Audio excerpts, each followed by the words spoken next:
Lord, thank you. Thank you, Lord. Hala, kinikilabutan ako, mate. Hala, oh, Diyos ko, Lord. Salamat po. Thank you, Lord God. Pinagaling mo yung classmate ko. In Jesus' name, amen. Hala, thank you. Hala. Salamat, Lord. Thank you, Ama. Marami pong salamat.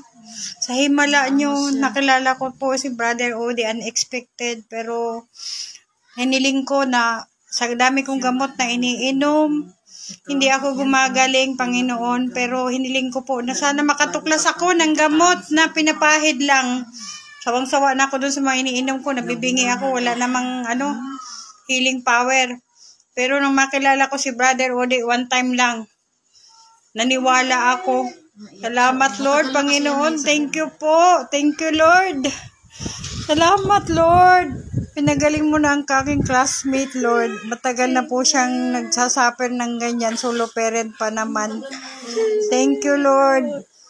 Nanalangin ako, mate, na Lord, ako pinagaling mo. Sino kayang taong pupuntahan ko na mapagaling din, gagaling din kagaya ko?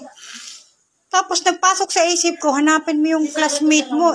Nagpunta ako dun sa SGIC kung ano yung Facebook mo, ibik-ibik pala. Sabi ko, ang layo sa pangalan, pero sabi ko, ito yata yung classmate ko.